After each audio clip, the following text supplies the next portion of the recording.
Hidup ini sudah ribet. Kita hidup lurus aja masalahnya banyak.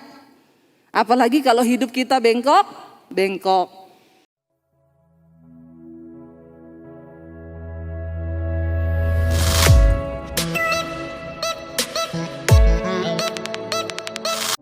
Segala pujian, hormat, kemuliaan hanya bagi Engkau Bapa Raja di atas segala raja. Kami mau menaruh harapan dan percaya kami hanya kepada Tuhan. Karena kami tahu hari-hari ke depan tidak akan semakin baik. Sebab firman Tuhan sedang digenapi hari-hari ini. Berikan kami kepekaan Tuhan. Agar kami tidak menjadi orang yang tidak mengerti dengan apa yang sedang terjadi hari-hari ini. Tapi berikan kami kepekaan agar kami semakin berjaga-jaga. Kami bangunkan iman kami. Dan kami lakukan apa yang harus kami lakukan. Tuhan bawa kami di tempat di mana Engkau berada. Kami tahu Tuhan kami Tuhan yang terus bergerak. Dengan rencana dan kehendak-Mu. Jangan biarkan kami tertinggal di hari-hari ini Bapa. Kami rindu untuk menggenapi rencana Tuhan di waktu-waktu yang sisa ini. Karena itu setiap kami datang menyerahkan seluruh hidup kami Tuhan. Bahwa kami mengerti apa yang harus kami lakukan. Supaya ketika Engkau datang kembali kali yang kedua.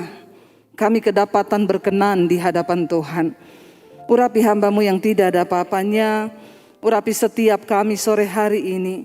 Roh Kudus ambil alih semuanya. Roh Kudus kami membutuhkan Engkau di tengah kami. Di dalam nama Tuhan kami Yesus Kristus. Kami buka hati kami bagi firman-Mu yang percaya.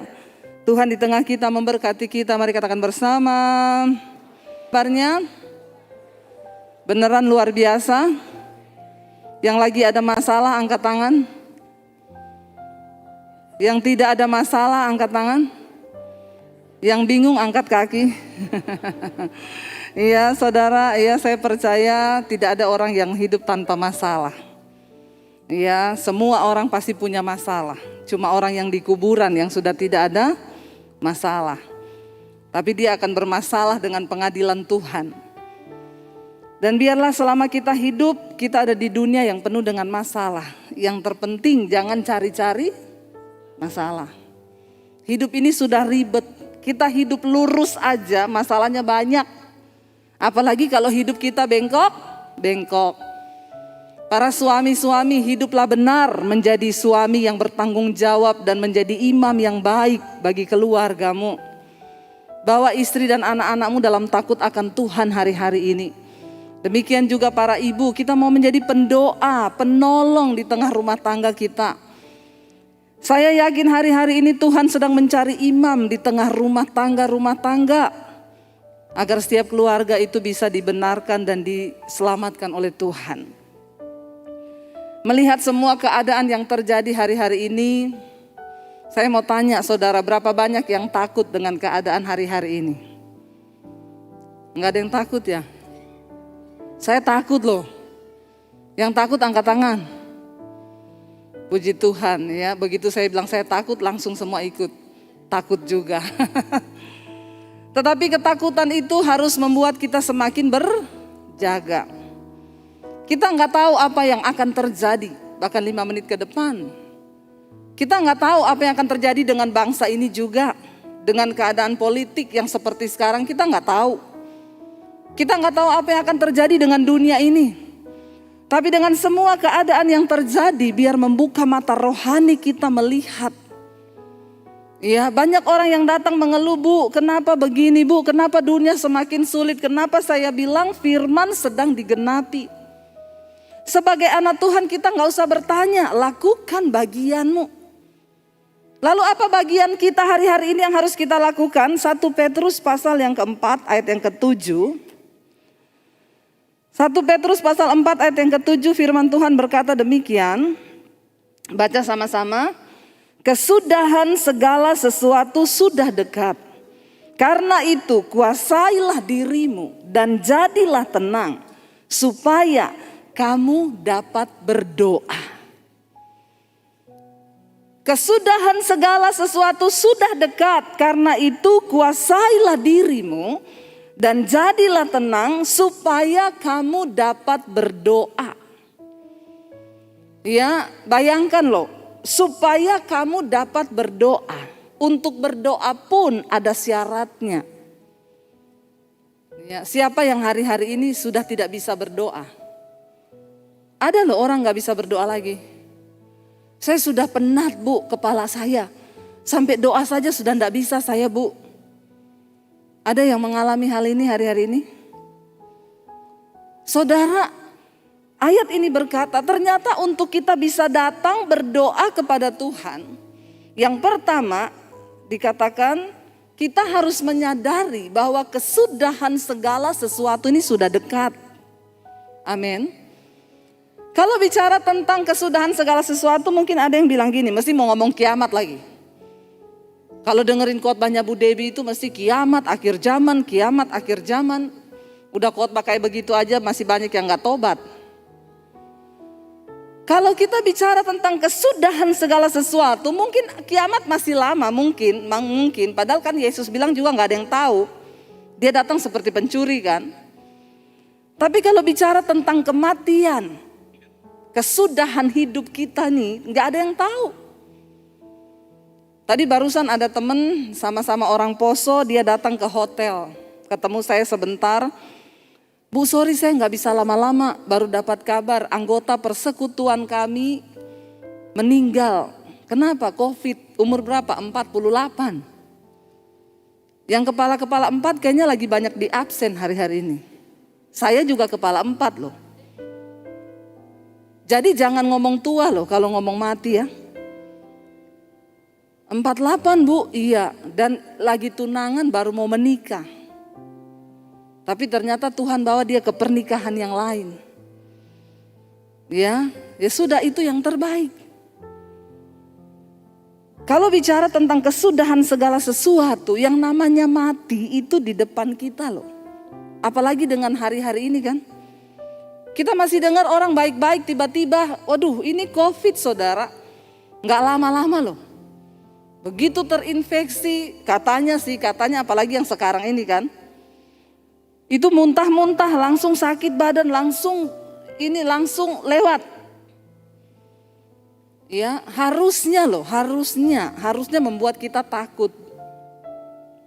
Mendorong kita untuk bertobat dan mencari Tuhan harusnya. Tapi masih banyak orang loh hidup dengan perselingkuhan, bersinah, masih nyaman saudara, masih nyaman.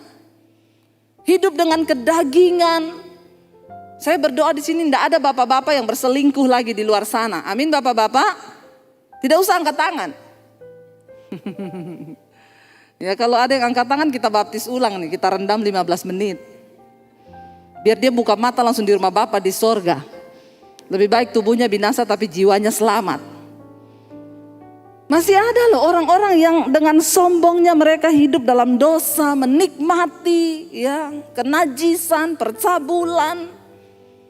Masih banyak, bukan cuma ibu-ibu, bukan cuma bapak-bapak, ibu-ibu. Ya tadi saya ngobrol-ngobrol sama Bapak Pendeta Petrus sambil makan kita ngobrol. Iya ya, berbicara tentang hari-hari ini banyak kejatuhan. Makanya kita bilang kalau konseling itu ya, jangan yang laki-laki konseling perempuan kata Pak Petrus. Nanti yang tadinya mau konseling jadi konsleting.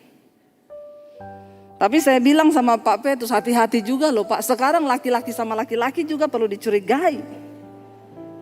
Ya di Jakarta banyak loh yang begini ini. Tuhan hanya menciptakan laki-laki dan perempuan. Lain dari itu dari iblis. Jangan pakai dalih apapun. Apalagi di akhir zaman kita lihat sudah semakin disahkan.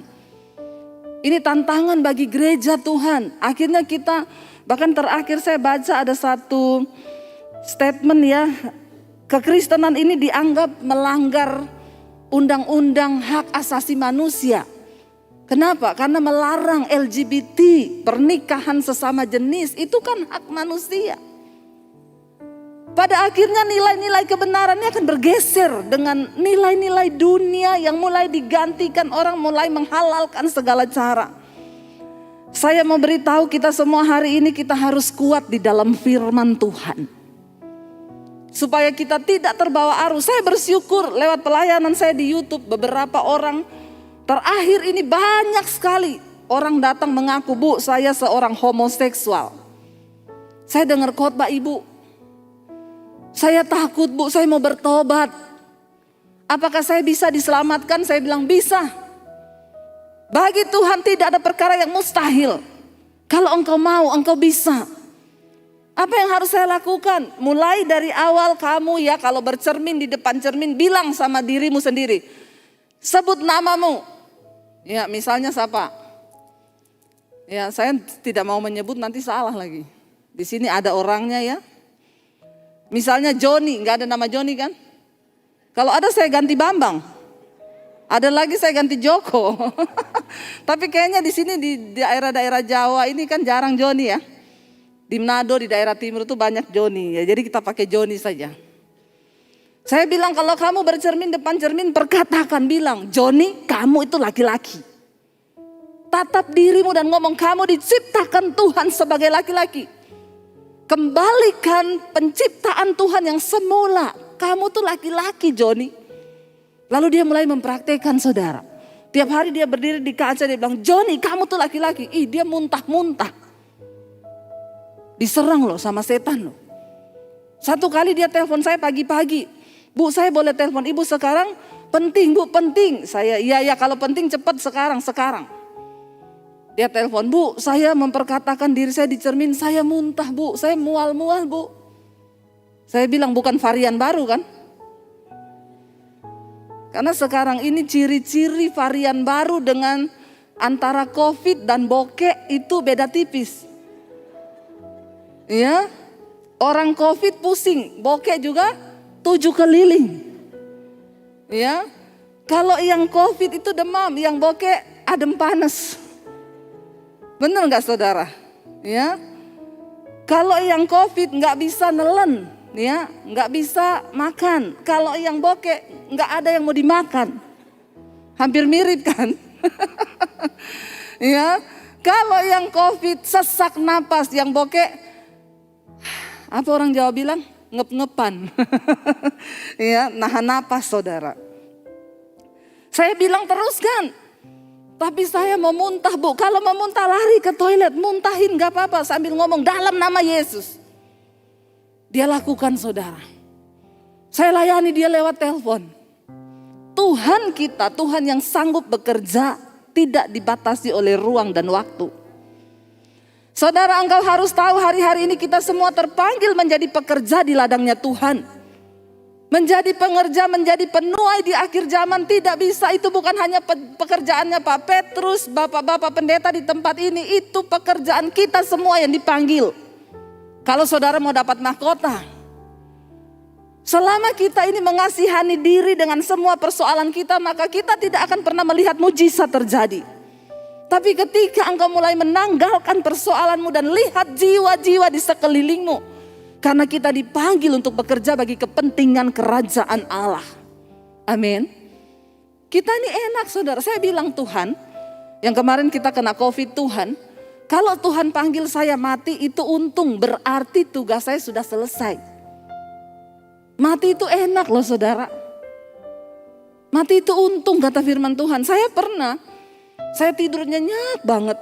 Lalu ada suara yang bilang begini. Kalau kamu terusin tidurmu, kamu mati. Saya gak pengen bangun. Karena enak banget tidur itu. Suara itu bilang kalau kamu terus tidur, kamu mati loh. Rasanya saya gak pengen bangun karena enak banget. Tiba-tiba saya bangun, kenapa? Saya ingat suami saya nanti kawin lagi. Bangun saya. Ya bukan apa-apa ya. Anak saya masih kecil-kecil. Kalau dia nikah sama perempuan yang benar nggak apa-apa. Kalau salah nikah, kasihan anak saya. Saya bangun, Tuhan saya belum mau mati. Saya nggak mau suami saya kawin lagi. Tapi yang pasti itu mati itu enak saudara. Nggak percaya? Ada yang mau nyoba? Tapi yang pasti Alkitab bilang mati itu keuntungan. Kalau kita sudah hidup dalam kebenaran, dalam perkenanan Tuhan tuh enak, nggak ada yang perlu kita takutkan. Mau COVID ini bervarian sampai 10.000, 100.000, hey kuasa Tuhan tetap sama. Dahulu, sekarang, bahkan sampai selama-lamanya. Gak ada yang perlu kita takutkan. Kita bisa berkata, bagiku hidup Kristus, mati adalah untung. Saya cuma bilang sama Tuhan, hidup saya ini sekarang hanya bagi jiwa-jiwa. Setiap hari saya tuh menerima orang konseling saudara. Tapi yang alay-alay saya gak mau terima. Makanya saya selalu bilang, saya tidak menerima dukungan doa. Saudara datang sendiri sama Tuhan. Tidak ada pendeta hebat yang bisa tolong saudara, yang ada Tuhan yang hebat. Dan ketika engkau mengalami perjumpaan pribadi dengan Tuhan, baru engkau akan bisa berkata, wow, Tuhan tuh dahsyat. Tuhan tuh ajaib. Begitu banyak kesaksian yang masuk hari-hari ini, Bu. Saya ini ada masalah, saya sakit, Bu. Tadinya pengen telepon Bu Debbie, tapi saya ingat Ibu bilang, jangan minta-minta dukungan doa. Doa sendiri. Lalu saya mulai berdoa, Bu. Saya mengalami Tuhan, Bu. Saya sekarang disembuhkan Tuhan. Siapa yang tolong? Tuhan kan? Bukan saya. Tapi imanmu bersama dengan Tuhan. Saudara, Alkitab berkata kesudahan segala sesuatu sudah dekat. Ini sudah dekat. Kalau bicara kiamat masih lama, oke. Tapi bicara tentang kematian, hari-hari ini gak ada yang tahu. Mari kita persiapkan hidup kita. Karena itu bagaimana saudara untuk kita bisa mempersiapkan hidup di waktu-waktu yang sudah dekat ini.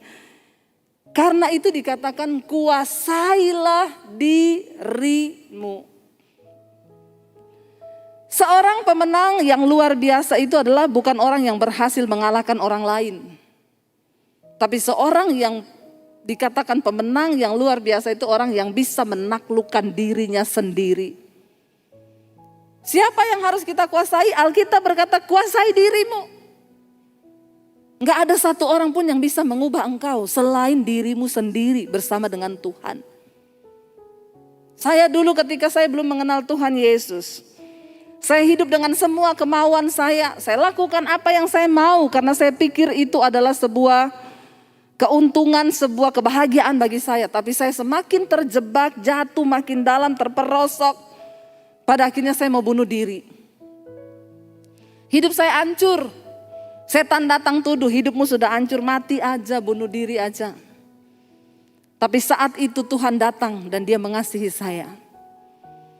Alkitab berkata karena begitu besar kasih Kristus akan dunia ini.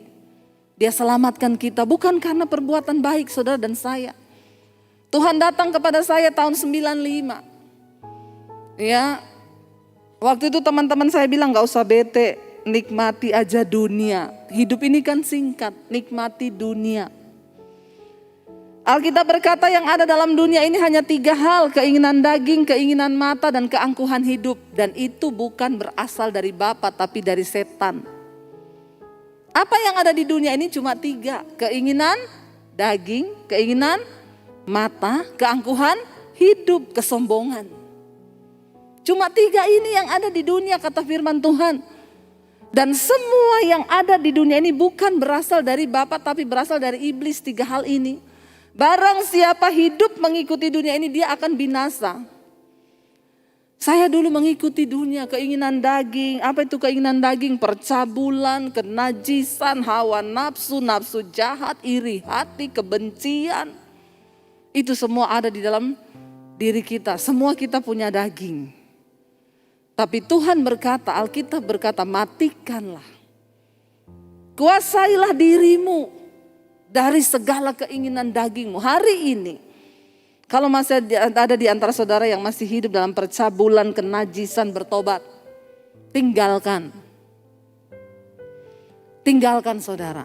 Jangan ada alasan apapun. Soalnya istri saya itu Bu, cerewetnya minta ampun. Selingkuhan saya manis.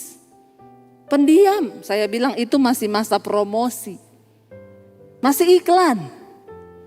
Kalau sudah selesai masa promosinya, lebih cerewet dari istrimu. Ya, saudara, demikian juga ibu-ibu. Sekarang ini luar biasa saudara. Ada ibu-ibu di Jakarta konseling sama saya, Bu, saya selingkuh. Suami ibu tahu? Enggak. Udah berapa lama? 7 tahun. Pinter banget ibu menyembunyikan dosa itu 7 tahun suami gak tahu. Kok bisa Bu? Iya Bu, soalnya selingkuhan saya namanya Ani. Saudara mengerti? Mereka menjadi pasangan lesbi. Ini ngeri akhir zaman ini. Dunia itu benar-benar sudah, ya iblis dengan permainan yang begitu rupa. Kenapa ibu bisa lakukan itu? Sekarang itu lihat yang lesbi itu bukan yang rambut-rambut pendek kayak saya loh. Ya, kalau dulu kan orang lesbi rambutnya pendek, gagah perkasa, mirip-mirip saya begini. Saya ini wanita tulen loh. Ya, saya sampai pernah ada bapak-bapak itu WA ke saya, Bu, dulu saya suka nonton khotbah ibu. Sekarang tidak lagi. Kenapa? Dimarahin istri saya. Kenapa? Kata istri saya, kamu jangan nonton Debbie Bachir itu, dia itu transgender. Oh haleluya. Saya dituduh transgender. Saya bilang, siapa yang ngomong itu Pak? Saya melahirkan anak loh Pak. Kalau transgender tuh gak bisa melahirkan loh. Bapak ini dapat isu dari mana saya transgender? Jangan dikembangkan, saya tuntut loh Bapak di pengadilan loh. Saya asli perempuan loh Pak. Dia ternyata saudara, dia bilang saya pernah lihat di YouTube. Jadi suami saya itu bikin YouTube. Saya pernah wawancara seorang transgender. Suami saya bikin judul begini, kesaksian Debbie Bachir, transgender bertobat. Ya dia enggak salah saudara, yang salah suami saya itu. Tidak ada komanya, tulisannya Debbie Bachir transgender bertobat. Jadi dia cuma lihat judul, dia tidak melihat isinya. Istrinya bilang, nih baca nih judulnya, jangan dilihat. Oh haleluya. Ya, jadi kalau saudara mendengar di luar ada desas-desus saya transgender, ya tolong diklarifikasi, saya ini wanita tulen. Ya saya melahirkan anak. Saudara, saya ketemu beberapa orang konseling yang lesbi. Itu bukan rambut-rambut pendek loh. Rambutnya panjang, benar-benar wanita. Tapi jadi pasangan lesbi. Coba dunia sedang terjadi apa hari-hari ini? Kita harus tahu bahwa ada penghukuman, ada penghakiman yang akan Tuhan lakukan ketika orang hidup. Ini perkara serius. Tolong bapak-bapak dan ibu-ibu perhatikan anak-anakmu. Ya, anak-anak muda sekarang banyak yang berperilaku aneh. Kenapa? Karena di dalam rumah tangga mereka tidak mendapat kasih sayang. Bagaimana enggak mereka memberontak dan mencari jati diri lain? Orang tua berantem terus tiap hari. Ada di sini yang tiap hari berantem? Tidak ada. Semuanya luar biasa. Harusnya. Amin. Berantem, saya sama suami itu punya komitmen. Berantem 5 menit cukup. Susah enggak? Pertama kali susah. Tapi ketika kami mau komitmen melakukan firman, tidak susah. Sekarang kami malah enggak pernah berantem ya saya. Iya enggak saya?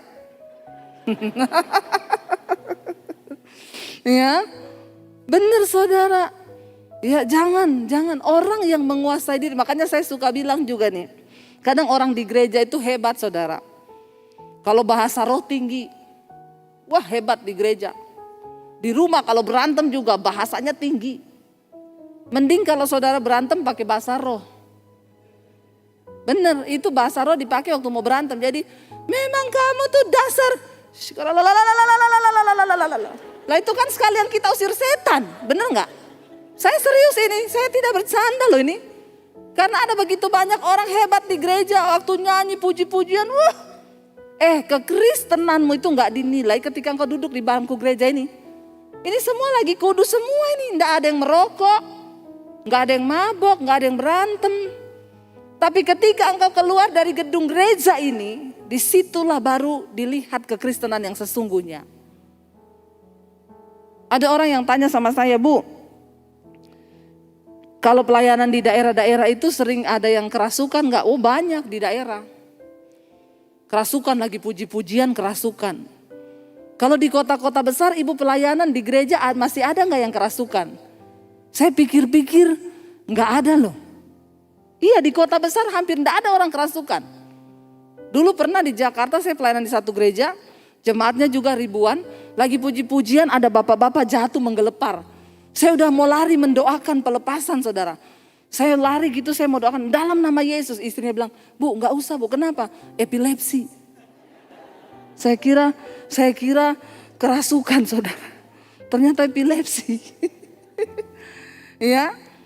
Lalu dia tanya, kenapa Bu? Kalau di kota besar tidak ada orang yang kerasukan. Di desa-desa banyak yang kerasukan.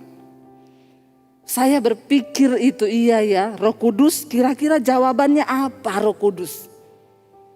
Roh Kudus kasih saya hikmat. Kalau di kota besar itu setan sudah tidak bekerja. Cuma kontrol. Saudara ngerti? Di gereja begini setan udah gak kerja, dia cuma kontrol. Lancar Joy, lancar bro. Lanjutkan. Jemaat banyak, sip. Penuh, oke. Biarin mereka rajin ke gereja ibadah. Yang penting hidupnya gak berubah. Kita gak usah buang tenaga gangguin mereka. Kenapa? Dagingnya aja udah gede. Daging sama setan tuh gak ada hubungan. Ini daging. Percabulan, kenajisan, hawa nafsu, nafsu jahat, iri hati, kebencian, dendam, amarah, pertikaian, perselisihan, itu daging. Jangan engkau tengking, setan ketawa. Ini perbuatan daging. Setan itu cuma menunggangi aja. Makanya ada orang selingkuh, saya bilang, kamu kenapa selingkuh? Udah punya istri, punya suami, kenapa masih selingkuh? Gara-gara setan Bu. Setan protes loh. Kata setan, enak di lu, sial di gua. Bener-bener setan bilang sudah tidak ada tempat aman di dunia ini. Manusia lebih setan dari setan.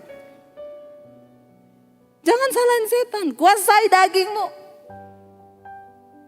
Kita diberikan kuasa ketika engkau menerima Yesus sebagai Tuhan. Roh yang ada padamu, kata firman Tuhan. Hei, tidak tahukah engkau roh yang membangkitkan Kristus dari kematian itu ada dalam hidupmu. Wow. Kalau roh itu yang membangkitkan Kristus dari kematian ada di dalam diri kita. Apa yang dia tidak sanggup lakukan bersama dengan kita saudara. Persoalannya engkau mau gak bertobat? Engkau mau gak diubahkan? Ada niat gak dari kita yang kita tahu hari ini apa yang belum beres? Kita datang sama Tuhan dan bilang, Tuhan ubahkan aku. Aku suka marah-marah Tuhan. Aku mau berlatih supaya aku jadi orang yang gak marah-marah Tuhan. Aku suka selingkuh Tuhan. Ya kalau tahunya, kalau saudara tahu saudara jatuhnya di situ, ya hindarilah daerah itu. Jangan main Facebook, jangan main Instagram kalau nggak kuat-kuat iman. Apalagi kumpul-kumpul reuni. Kalau reuninya nggak ada artinya, nggak usah. Karena banyak perselingkuhan terjadi sekarang karena kumpul-kumpul. Akhirnya terjadilah hal-hal yang diinginkan. Ada oma-oma di Jakarta telepon saya, Bu, saya mau konseling Bu. Saya ketemu di satu persekutuan. Saya bilang, sekarang aja oma saya ada waktu. Enggak, nanti aja Bu Debbie pulang, saya minta nomor HP. Saya bilang, saya ada waktu Bu, oma 5 menit cukup, oma ngomong aja sekarang. Enggak, saya enggak tega Bu. Orang konseling kok enggak tegai, kenapa ya? Saya kasih nomor HP saya, begitu pulang dia telepon, Bu saya oma yang tadi. Ibu doakan saya Ibu, saya dengar khotbah Ibu Bu, saya mau mengaku Ibu saya jatuh. Saya bilang makanya oma kalau jalan hati-hati. Licin, apalagi masuk kamar mandi hati-hati kepleset. Oma punya tulang itu sudah rawan, kalau jatuh bisa patah. Bukan itu Bu jatuhnya. Jatuhnya apa? Saya selingkuh, astagfirullah subhanallah. Oma umur berapa? 65 tahun. Tapi memang oma-oma sekarang itu kan eksis di dunia maya. Oma sekarang di TikTok Oma-oma umur 70 TikTokan. Sekarang lihat oma-oma bawaannya tongsis. Kemana-mana live. Hai. Akhir zaman memang. Memang akhir zaman saudara. Ya sampai ada oma-oma bikin TikTok. Kamu Jangan ketawain Oma kalau Oma tiktokan. Oma pernah rasa muda seperti kamu, tapi kamu kan belum pernah rasa tua kayak Oma. Lebih baik kamu berdoa supaya umurmu panjang bisa seperti Oma. Ting ting ting ting Oma tiktokan. Saya ketawa lihat itu tiktokan Oma begitu. Inilah sebabnya saya tanya Oma selingkuh. Oma minum vitamin apa? Ini gara-gara mungkin masa pandemi ini orang minum vitamin terus makanya jadi begini ini juga. Saya ketemu, jadi ceritanya begini Bu. Cucu saya itu bikinin saya Facebook. Terus sama cucu ditanya, Oma punya kenalan gak waktu sekolah dulu? Oh ada, siapa Oma? Yang disebutin nama mantan. Orang kalau ditanya teman dulu yang diingat siapa? Mantan. Di sini tidak boleh ingat-ingat mantan, amin. Berbahaya itu. Akhirnya Oma sebut nama mantannya sama cucunya dicari. Opanya ternyata gaul punya Facebook juga. Lalu diajar sama cucunya, Oma caranya chatting begini Oma. Oma tiap hari chattingan sama mantannya. Saya merasa berdosa Bu Debbie. Ya sudah bukan baru di Facebook. Sekarang Oma tutup itu Facebook. Daripada Oma tidak kuat iman. Oma itu harusnya jadi pendoa Oma. Kenapa Oma mainan Facebook terus selingkuh? Tapi gak apa-apa lah baru di Facebook.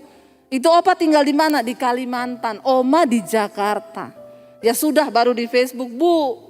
Makanya saya mau ngaku. Kenapa? Bukan cuma di Facebook. Kami sudah beberapa kali ketemu dan melakukan. Ngeri loh saudara, saya bilang Oma ikhtifar, ingat umur Oma. Ikhtifar Oma, astagfirullah saya yang takut lihat Oma. Sebentar lagi di absen. Kalau udah mulai umur-umur kepala 6 ke atas tuh udah harus siap-siap loh. Dia bilang makanya Bu saya tuh, Oma ketemunya di mana? Jadi kalau kangen dia terbang dari Kalimantan, booking hotel di kota. Oma datang ketemu di hotel. Padahal kami gak ada niat loh Bu lakukan apa-apa. Cuma ketemunya di hotel. Adanya bantal sama guling. Coba jangan aneh-aneh ya saudara ya. Beresin hidupmu ya saudara, ini sudah hari-hari terakhir. Kuasai dirimu di dalam segala hal. Jadilah tenang kata firman Tuhan. Saudara, orang itu tidak mungkin tenang kalau dia ada dosa. Dosa itu pencabut damai sejahtera nomor 1 dalam hidup manusia. Ayat ini berkata, kesudahan segala sesuatu sudah dekat, karena itu kuasailah dirimu dan jadilah tenang. Firman Tuhan berkata, di mana ada kebenaran, di situ tumbuh damai sejahtera.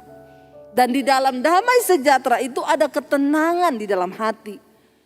Coba saudara praktekkan, kalau orang ada dosa tidak mungkin hidupnya tenang. Dosa apapun, percabulan, perselingkuhan, kepahitan, yang pahit-pahit hati saya mau bilang bertobat, lepaskan pengampunan.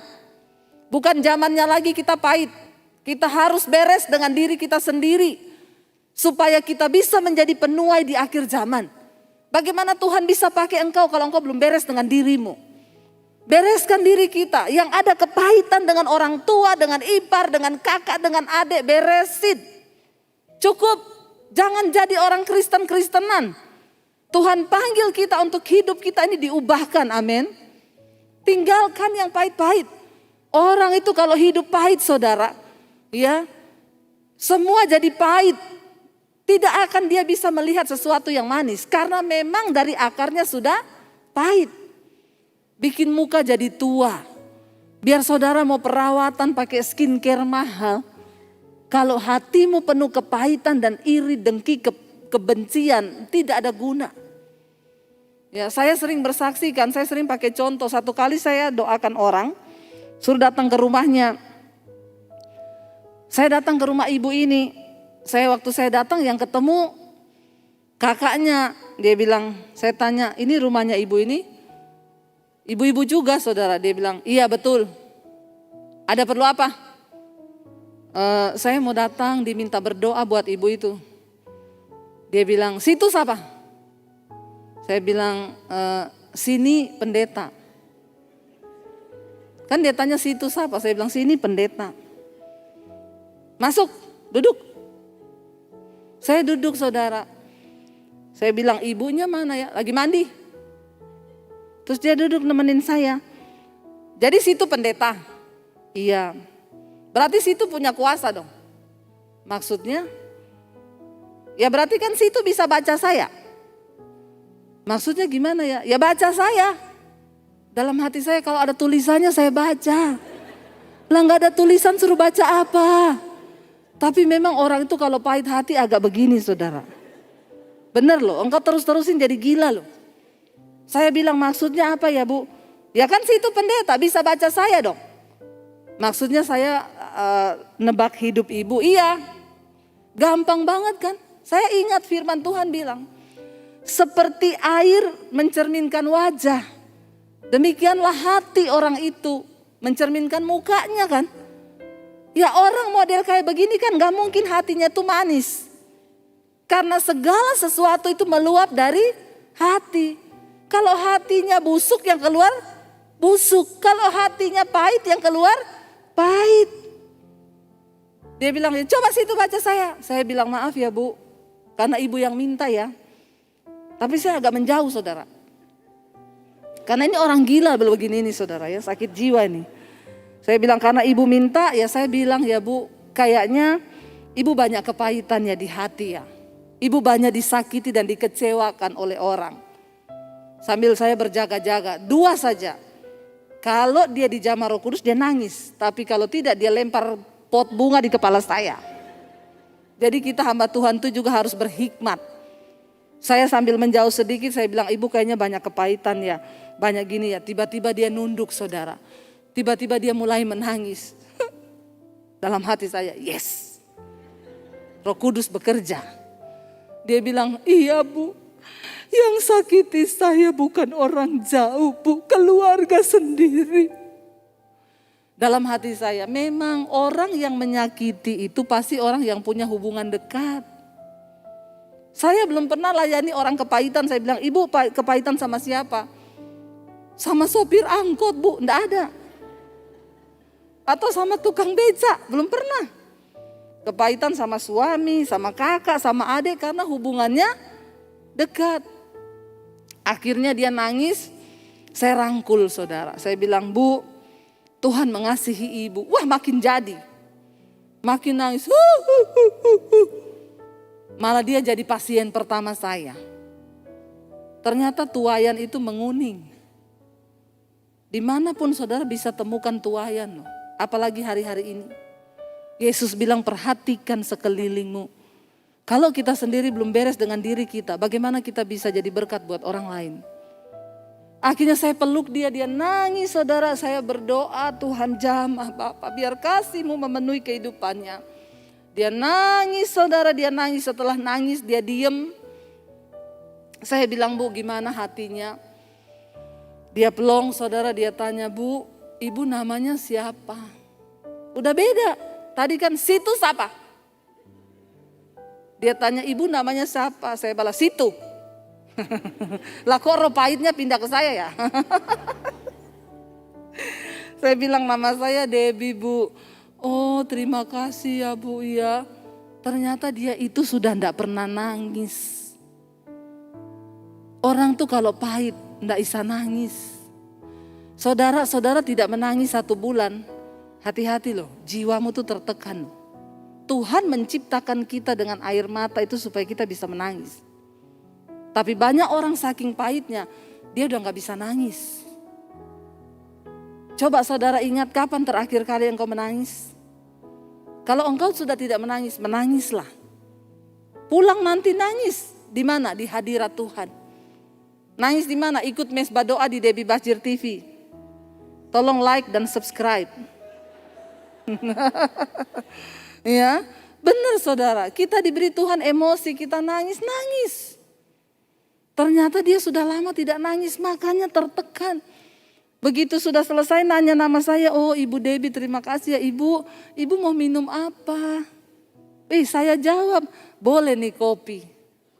Tapi kalau dia tanya saudara, minum apa? Jangan jawab kopi, keluar kopi pakai sianida. Maka matilah kau. Kenapa ada orang bikin kopi dikasih sianida? Karena ada hati yang terluka. Semua pembunuhan, semua sesuatu yang keras itu keluar dari hati yang terluka. Saudara lihat bangsa kita. Di atas bangsa ini ada begitu banyak orang yang terluka. Ini tugas apa? Tugas saudara dan saya. Tapi kita tidak akan pernah bisa menjadi penuai kalau kita belum beres dengan diri kita. Karena itu ayat ini berkata, kuasailah dirimu dan jadilah tenang. Jadi kalau kita baca ayat ini, jadilah tenang. Siapa yang bisa menenangkan diri kita? Kita sendiri. Enggak ada orang lain. Jadilah tenang. Waktu engkau takut, perkatakan kepada dirimu, jadilah tenang. Ketika Daud ada dalam pelarian, dia pergi ke gua Adulam. Di sana yang ikut sama dia, saudara, ratusan orang, orang-orang yang punya hutang dikejar-kejar debt collector. Orang-orang yang lagi punya masalah rumah tangga, orang-orang yang lagi dalam kesukaran yang besar ikut sama Daud. Padahal Daud sendiri juga lagi dalam masalah besar, melarikan diri. Ketika keluarganya tahu Daud ada di gua itu, papa mamanya nyusul lagi datang sama Daud. Daud harus ngurusi dulu. Papa mama, kamu gak bisa ikut-ikut aku dalam pelarian gini, dititipilah papa mamanya dulu. Kalau Daud tidak berhasil menjadi orang yang menguasai dirinya, karena itu dia menulis di Mazmur, aku percaya Tuhanlah penolongku. Ini sebuah statement yang keluar dari orang yang sedang berusaha menguatkan dirinya sendiri. Aku percaya engkau Tuhan penolongku. Keadaannya bilang, enggak, kamu gak mungkin ditolong, kamu mati dikejar Saul. Aku percaya engkaulah pemegang kehidupanku. Hanya dekat Allah saja aku tenang. Ini perkataan-perkataan yang Daud ucapkan untuk menguatkan dirinya. Hari-hari ini apa yang bisa menguatkan kita, saudara? Firman Tuhan.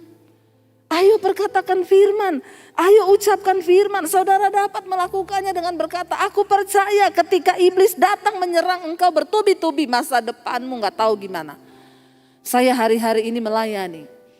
Ada banyak orang yang mau bunuh diri karena takut menghadapi hari depan ini. Hari-hari ini tuayan tuh banyak. Kemarin saya dapat telepon saudara dari Kanada. Dia WA saya, ibu, saya boleh telepon ibu? Saya mengucap syukur.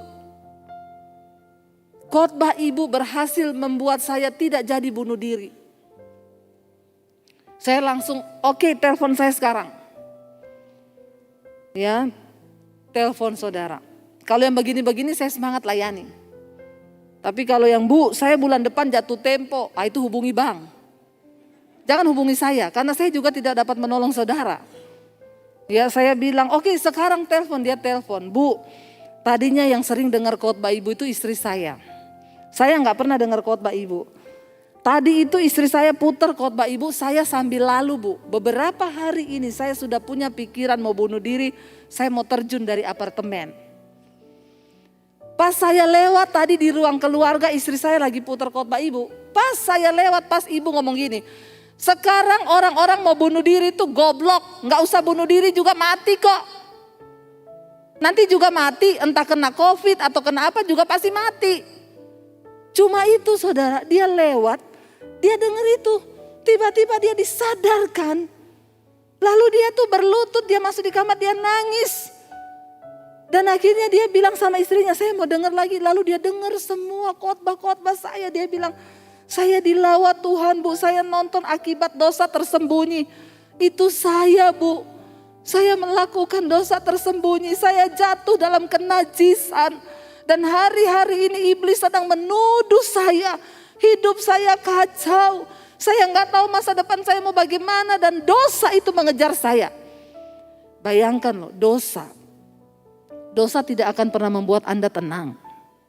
Karena itu hari ini, kalau engkau mendengarkan firman Tuhan, bereskan hidupmu saudara. Lalu dia minta saya doakan buat dia, saya bilang, Pak, jangan punya pikiran bodoh untuk bunuh diri. Dia bilang benar yang ibu ngomong, saya ingat-ingat terus, benar. Gak usah bunuh diri juga mati kok. Jangan ada pikiran bodoh. Saudara, saya melihat hari-hari ini gelombang penuaian orang bertobat. Jadi tidak semua dari pandemi ini dampaknya buruk. Ada dampak yang positif, orang-orang bertobat saudara. Pemberitaan Injil itu sekarang kita melihat dengan adanya media. Setiap malam saya ada mesbah doa. Di satu tayangan pertama, 1 jam pertama yang masuk di live chatting itu 14.000. 14.000 itu padahal satu akun YouTube itu, satu channel itu, satu keluarga loh yang nonton. Setelah 1 jam pertama 25.000, 30.000, besoknya itu 50-60.000. Kita membutuhkan gedung segede apa untuk menampung orang 60.000 setiap hari. Pagi dan malam setiap kali saya tayangkan mesbah doa dan mesbah syukur. Saya tuh bersyukur, saudara.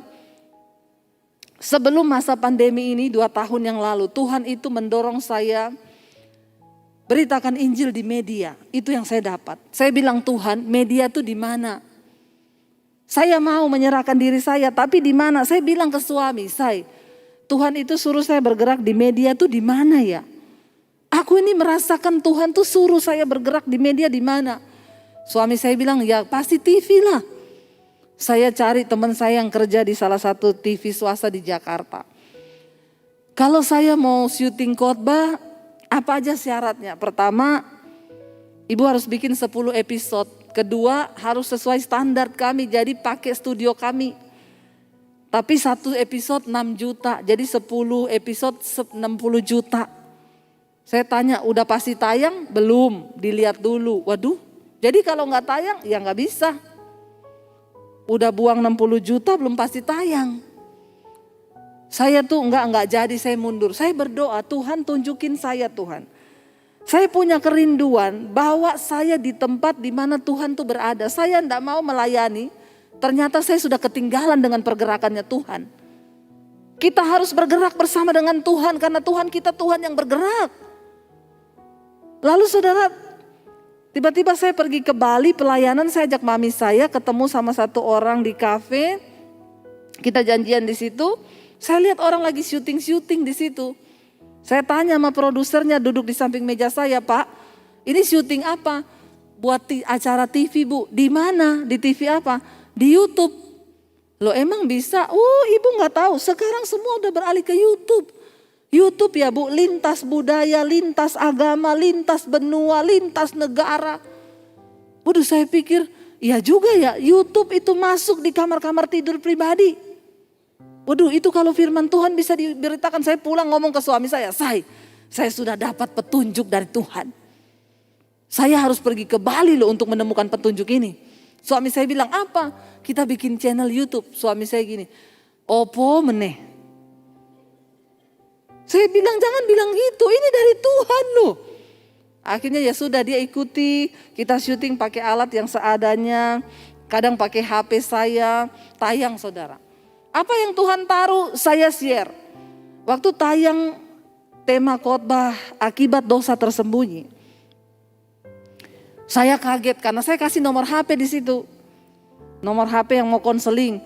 Orang saudara konseling dari jemaat, pengerja, full timer sampai pendeta.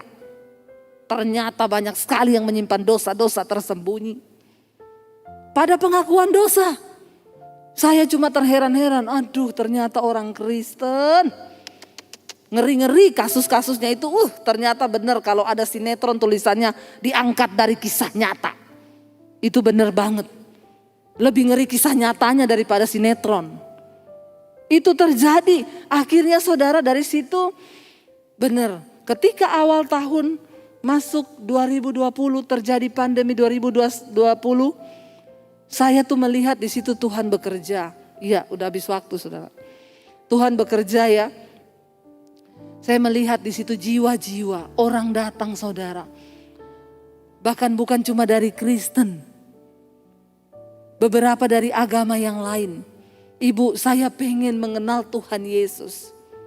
Ketemu sama saya di Jakarta. Di mana ibu, di mana yang paling dekat mall mana? Saya datang sekarang. Pokoknya kalau untuk jiwa semangat saya. Baptis saudara, terima Tuhan Yesus sebagai Tuhan dan Juru Selamat. Dengan adanya ini saya percaya. Yesus berkata dia tidak akan datang sebelum Injil ini diberitakan sampai ke seluruh dunia. Dengan adanya media ini, Injil diberitakan sampai ke seluruh bumi. Karena itu bersiap-siaplah. Waktunya tidak lama lagi. Apa yang harus kita lakukan? Persiapkan hidup kita kudus di hadapan Tuhan. Saya undang para imam musik. Mari kita bangkit berdiri. Kita mau berkata, Tuhan, kami percaya Bapa. Tidak banyak waktu lagi bagi kami untuk bermain-main dengan hidup ini. Kami harus menyerahkan seluruh hidup kami ke dalam tangan Tuhan. Kami mau bertobat hidup di dalam kekudusan. Biar Engkau menyucikan gereja-Mu Bapa. Biar Engkau menguduskan kami gereja-Mu, anak-anak-Mu Tuhan. Lihat kalau ada yang belum beres dalam hidup kami. Engkau Tuhan yang turut bekerja. Hamba berdoa Tuhan. Biarlah setiap kami hari-hari ini ada di dalam perkenanan Tuhan. Biar setiap kami hari-hari ini dibawa masuk di dalam perkenanan-Mu Bapa. Tidak ada yang lain yang kami minta. Mari bawa keluarga-Mu saudara. Mari bawa suami, istri, anak-anak-Mu. Mari bawa rumah tangga-Mu di hadapan Tuhan. Katakan Tuhan sebagai suami, jadikan kami suami yang takut akan Engkau. Sebagai istri, jadikan kami istri yang menjadi penolong dalam rumah tangga kami. Kami bawa hidup kami Tuhan. Kami bawa hidup kami Bapa. Ini hidup kami Tuhan. Pegang tangan kami. Kuduskan gereja-Mu Bapa. Kuduskan setiap kami Tuhan. Ini hidup kami Tuhan. Ini hidup kami. Kami bawa.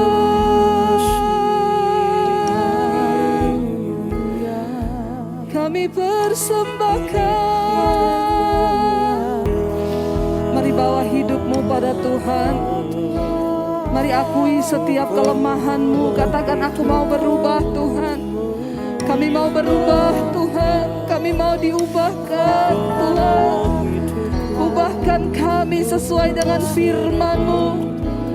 Ubahkan rumah tangga kami Bapa. Bawa anak-anak kami untuk sungguh-sungguh hidup dalam perkenanan-Mu.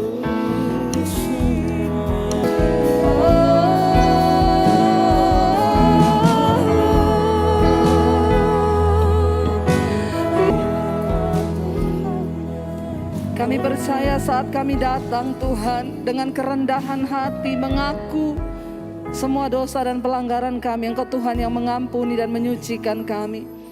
Terima kasih buat sore hari ini. Kami pulang dengan sebuah perubahan karena Tuhan yang mengubahkan hidup kami. Segala pujian, hormat, kemuliaan hanya bagi Engkau. Dalam nama Tuhan Yesus kami berdoa dan bersyukur. Sama-sama katakan